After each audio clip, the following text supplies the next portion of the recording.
समय था, आपने चिमटा के स्पर्श से जहाँ कूप में गंगा जी प्रकट की थी, आप उसी जल का कमंडल भरा हुआ रखा था और सूर्योदय के पूर्व की अरुणोदय की वेला का समय था, आप प्रभाती कर रहे थे। कुल्ला आचमन किया, अकबर ने प्रणाम किया, पता चला कि यही श्री अग्रदेवाचार्य जी महाराज हैं। तो उसको लगा कि तो बहुत साधारण महात्मा, इनमें कोई क्या चमत्कार, ऐसे जंगल में रहते हैं, क्या गुफा में रहते हैं। अपने साथ फकीर को लेके गया तो फकीर को इशारा किया, फकीर ने कुआं पर चादर बिछाई, चारों कोने पर 4 सुपारी रख दी और निराधार उसी चादर के बीच में खड़े होकर नमाज अदा की। तब अकबर ने कहा कि हमारे साथ भी एक करामाती फकीर हैं, देखो कैसी करामात है। वो समझ गए कि आप भी कुछ करामात दिखाइए। समझ गए कि ये केवल करामात देखने के विचार से आया है, चमत्कार देखना चाहता और कुछ नहीं। तब आपके मन में आया कि ये कैसे भी पिंड छोड़े जाए यहाँ से। तब आप, आज भी वह बटवृक्ष है, आज भी वही पेट वृक्ष के नीचे बैठ गए और आपने अपने कमंडल को आज्ञा दी। रामदास जी सुन रहे हैं कि नहीं? कमंडल को आज्ञा दी, बच्चा स्नान कराओ। तो कमंडल कुआं से जा जाकर जल भर भर कर आपको स्नान कराने लगा। फिर आपने अचला लंगोटी को आज्ञा दी, अलाओ भाई वस्त्र पहनेंगे। तो जहां अचला लंगोटी थे वहां से चलकर वस्त्र आ गए, अपने वस्त्र धारण किए।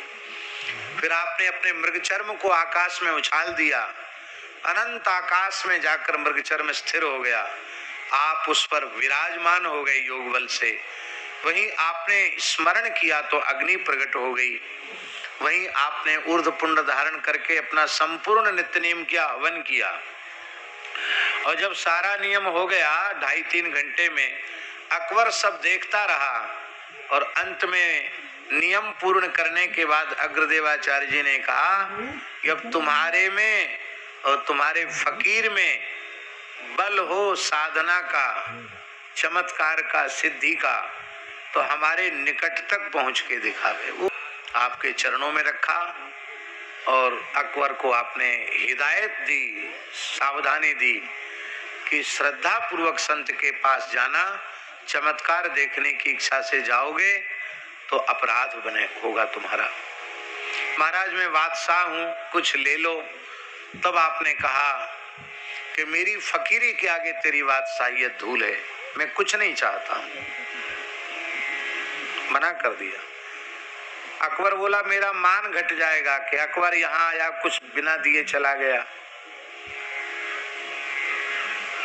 तब आपने कहा कि ठीक है, तू देना चाहता है तो आज के बाद कभी यहाँ आना मत और हमें कभी बुलाना मत।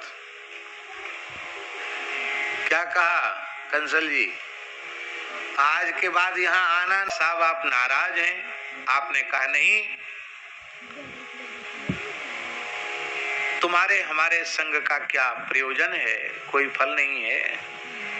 बोले फिर भी मैं बिना कुछ दिए नहीं जा सकता।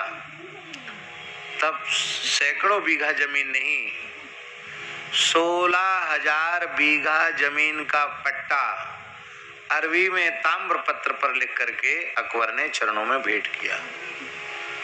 आज भी 3-4 गांव उस भूमि में बसे हुए हैं। उसके प्राचीन साक्ष्य आज भी उपलब्ध है।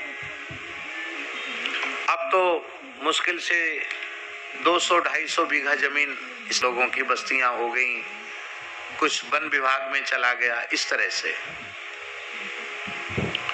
पुराने महापुरुष बहुत ज्यादा ऐसे नहीं होते थे कि भाई बहुत बटोरे या संभाल के रखें, ठीक है जितने में अपना गुजारा हो रहा, ठीक है जिसको बनाना हो बनाओ, करना हो करो। ऐसे होते थे पुराने संत।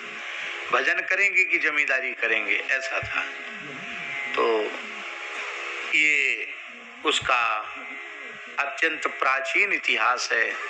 और महाराज जी कितनी आश्चर्यजनक बात है, आज के भौतिक युग में लोग विश्वास नहीं करेंगे, लेकिन रेवासा धाम में श्री स्वामी अग्रदेवाचार्य निकुंज में गए, देह त्याग नहीं किया उन्होंने। उसके बाद श्री विनोदाचार्य जी, विनोद अली जी गद्दी पर विराजमान हुए, जो 175 वर्ष तक, पौने 200 वर्ष तक गद्दी पर विराजे। कितने वर्ष तक? पौने 200 वर्ष तक गद्दी पर विराजे योग बल से, और उन्होंने भी सदेह कुंज में प्रवेश किया। विनोद अली जी का तो ऐसा चरित्र है, वो तो गद्दी पर विराजमान होने के बाद रेवासा की सीमा के बाहर निरंतर उसी भावना में ही डूबे रहते थे, भाव समाधि में ही रहते थे। उसके बाद श्री ध्यान अली जी हुए, ध्यानदास जी महाराज तीसरे आचार्य, वो भी सदेह निकुंज गए। और चौथे श्री चरणदास जी महाराज हुए, वो भी सदेह कुंज गए। इसके बाद पंचम आचार्य श्री बालकृष्ण दास जी महाराज हुए, जो दक्षिण भारत के थे, और उन्होंने बहुत विस्तार रेवासा पीठ का किया, बड़े प्रभावशाली थे। उन्होंने संस्कृत ग्रंथ भी लिखे और हिंदी में भी उन्होंने पद लिखे।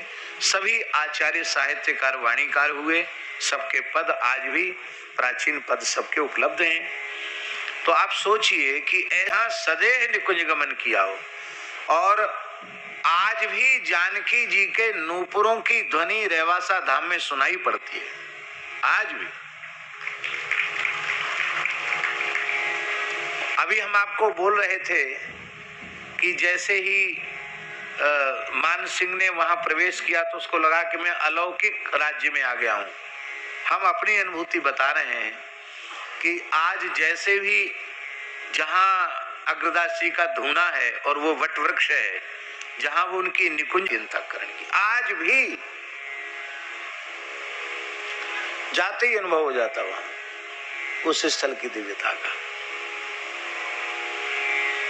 तो अभी तो स्थान की चहर दीवारी भी नहीं है, अभी इसकी बाउंड्री का काम जानकीनाथ जी की कृपा से आरंभ किया गया। पूज्य महाराज जी श्री स्वामी राघवाचार्य जी बहुत विरक्त भाव के महापुरुष थे। बाहर से लोगों में तो पता नहीं क्या थी वहां होगी, ऐसे लोगों की धारणा मन में हो सकती, और ये मंच पे कहने की बात नहीं है, पर आश्चर्य की बात है, महाराज जी भगवत धाम पधारे और उसमें जब उनके उत्सव मनाने की बात आई तो